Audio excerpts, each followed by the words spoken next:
Forget Cinderella or even the female version of The Godfather.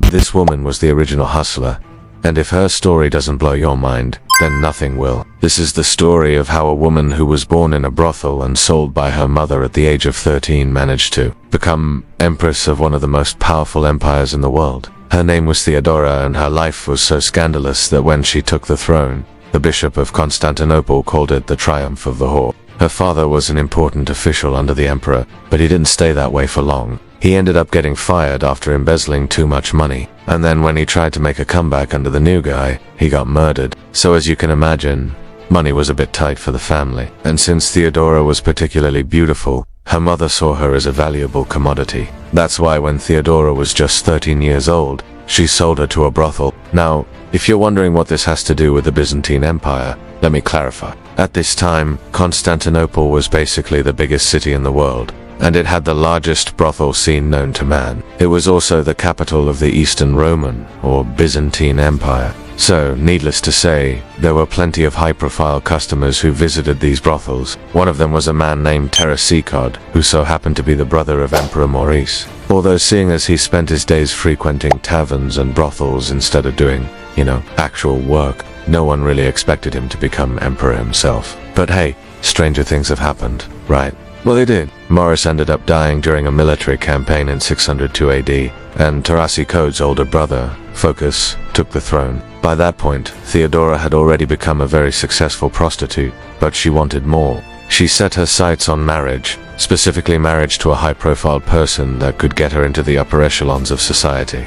She chose Terracicod because not only was he ridiculously wealthy, but he was also quite good-looking, even though he was completely useless when it came to anything else. And if you think I'm exaggerating, consider the fact that he couldn't even ride a horse. Their wedding was an extravagant affair, and even though the other nobles looked down on Theodora for her humble beginnings, they couldn't deny that she was a good match for the dim-witted Terracicod. Theodora was actually very smart and ambitious, something her husband lacked severely, so the two complemented each other well. When Terracicod ascended to the throne, Theodora wasn't made empress right away. Instead, she spent the first year of her marriage learning the ropes of courtly etiquette, probably so that she wouldn't humiliate herself in front of the other nobles. Once she was deemed worthy, she was finally crowned empress. It was around this time that the couple commissioned a huge church to be built in Constantinople, and if you've ever been to Istanbul, then you might recognize it as the famous Hagia Sophia. So yeah, not bad for a couple whose marriage was purely based on convenience.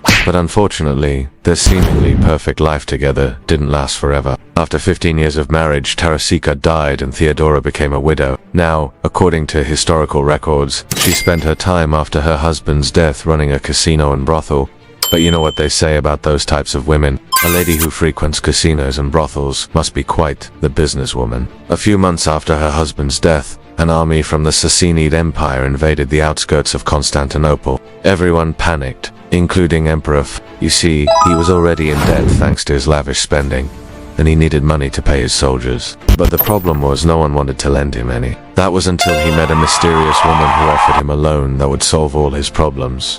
Guess who that was? Yep, none other than the savvy former Empress, Theodora. She loaned him enough money to pay his soldiers, and the grateful emperor rewarded her with a noble title. But Theodora had no intention of letting go of the emperor just like that. She started visiting him while he was bathing, which was apparently quite the regular occurrence back then. And before you knew it, the two were having an affair. Emperor Phocas liked Theodora so much that he made her his official mistress and granted her a luxurious estate, as well as the title of the woman who had the right to wear purple. Then, in 610 AD, he went one step further and married her, making her the empress once again. To no surprise, the nobles weren't exactly happy about this turn of events. They were already salty about Theodora getting the throne the first time, and now she had come back to take it from the emperor's 21-year-old daughter. To make matters worse, she was already 50 years old at this point. Theodora, however, had a brilliant way of dealing with her haters. She essentially bought them off by giving them titles and positions in exchange for their support.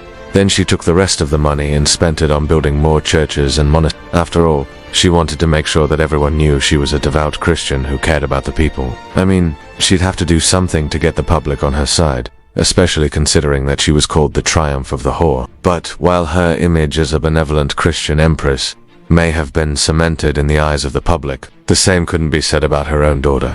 See, Theodora had a daughter from her second marriage with Terracicod, and naturally she wanted her to become empress after her, but unfortunately, her half-sister beat her to the punch. Nonetheless, the young princess didn't resent her mother for stealing her birthright. In fact, she loved her. And so when Theodora fell ill, the princess stayed by her bedside day and night to take care of her. Unfortunately, that didn't change Theodora's mind. Even in her final moments, she proclaimed her favorite son, who was the son of her and Phocas, as the sole heir to the throne. Needless to say, the young princess was devastated, but there was nothing she could do. When her mother passed away, her half-brother took the throne and she watched as her own father was deposed.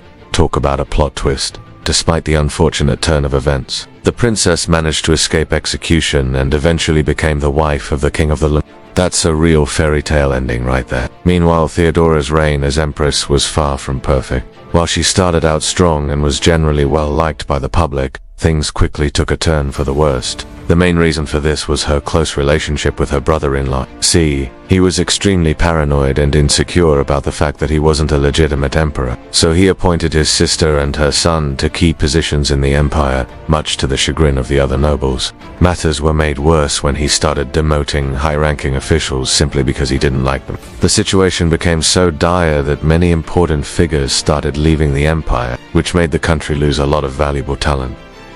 In the end, it was Emperor Phocas' son who ended the dynasty. He killed his father and took the throne for himself, thus marking the end of the imperial era in the West. Looking back at Theodora's life, it's hard to argue that she didn't do an excellent job of climbing the social ladder. She started out as a lowly prostitute and worked her way up to empress. But sadly, the same couldn't be said about her personal life. Despite all the power she attained, she never managed to find true happiness. Now check out crazy ways ancient Rome was more like modern America. Or check out